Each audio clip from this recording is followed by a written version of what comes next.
رب کا بندہ پردہ پوشی کرنے والا ہوتا ہے. فقیر وہ ہوتا ہے جو پردہ پوشی کرے. میں آپ کو بتاؤں نجات کے لیے یہ سیاستہ کی حدیث ہے, ابن ماجہ میں موجود ہے. یہ نجات کے لیے اتنا بڑا سرمایہ ہے اور آسان نسخہ ہے کہ اخروی طور پر کامیابی, یعنی گناہ اور غلطیوں کے باوجود اللہ درگزر کر دے, کامیابی ہو جائے. نبی پاک علیہ الصلوۃ والسلام نے فرمایا تو دنیا میں کسی کی پردہ پوشی کر, اللہ قیامت کے دن تیری پردہ پوشی کر دے گا. پتہ ہے اس کا معنی کیا ہے؟ عیب کھولے بغیر ہی رب قیامت میں معافی عطا کر دے گا.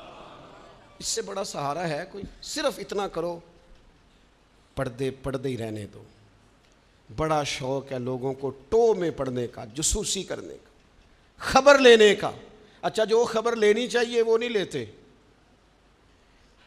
محلے میں کس کی حرکتیں غلط ہیں وہ سب کو پتہ ہے, لیکن بھوکا کون کون ہے, بل کس کا آیا ہے اور پریشان ہے یہ نہیں پتا, کس کے بچے کی اسکول کی فیس نہیں گئی یہ نہیں پتا, باقی غلط کون کون ہے معاذ اللہ سارا پتہ رکھتے.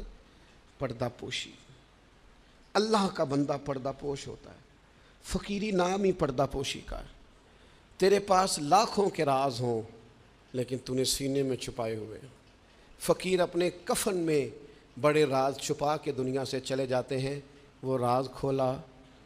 فقر کا بہت بڑا درجہ یہ ہے کہ تیرا دل پردہ پوشی والا ہو, اور اگر تو پردے کھولے, پردہ دری کرے, تو نبی پاک نے فرمایا جو کسی کے پردے کھولے گا وہ اپنے گھر کے اندر بھی بیٹھا ہوا تو اللہ اس کے پردے کھول کے اسے ذلیل کر دے گا.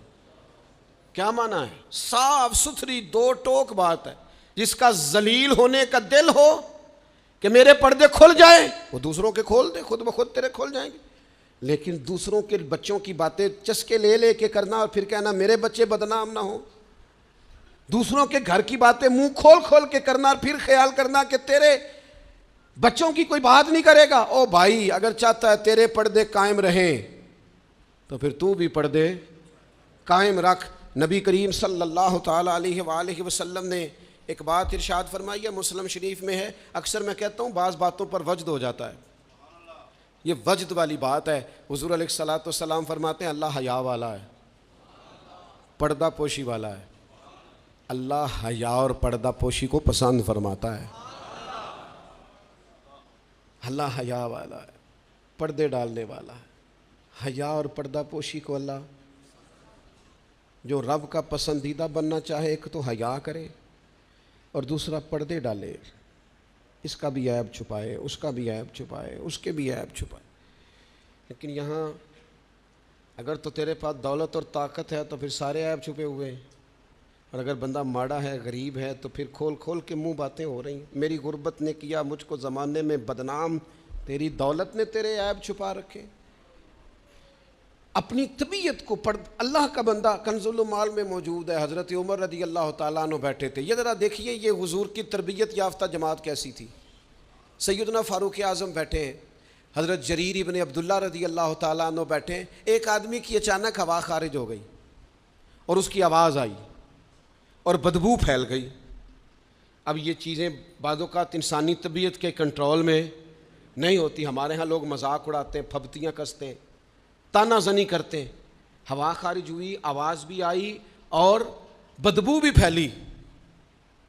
حضرت جریر ابن عبداللہ فٹافٹ اٹھ کے کھڑے ہوئے, حضرت عمر سے عرض کرنے لگے حضور ہم سارے جا کے وضو نہ کر رہے ہیں, ایک آدمی کی ہوا خارج ہوئی ہے, وضو ایک کا ٹوٹا ہے. حضرت جریر فٹافٹ اٹھ گئے کہ کہیں کسی ایک کی طرف لوگوں کا اشارہ نہ ہو جائے, وہ بندہ شرمندہ ہوگا, پردہ کھلے گا. یہ تربیت ہے رسول اللہ کے صحابہ کی. اٹھ کے کھڑے ہو کے عرض کی حضور امیر المومنین چونکہ آپ اس وقت ہمارے اجازت دیں, سارے وضو نہ کر آئے.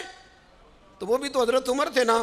فرمانے لگے تو اسلام قبول کرنے سے پہلے بھی سردار تھا قبیلے کا جریر, تو آج بھی سردار ہی ہے. تیری باتیں سرداروں والی ہیں, تیری باتیں ذرا بڑی بڑی ہیں, تیرا دل ذرا بڑا ہے. تو نے جو بات کی ہے وہ بڑے لوگ کیا کرتے ہیں, پردہ پوشی بڑے لوگ کرتے ہیں, کسی کو شرمندگی سے بڑے لوگ بچاتے ہیں. کسی شخص کا گردن نہ جھکے, یہ بڑے لوگوں کا کام ہے, بڑے لوگوں کا. وہ گردنیں جھکا کے راضی نہیں ہوتے، وہ کسی کو عزت دے کے راضی ہوتے. تو بڑا آدمی ہے لہذا تو نے بڑی بات ہی کر دی ہے.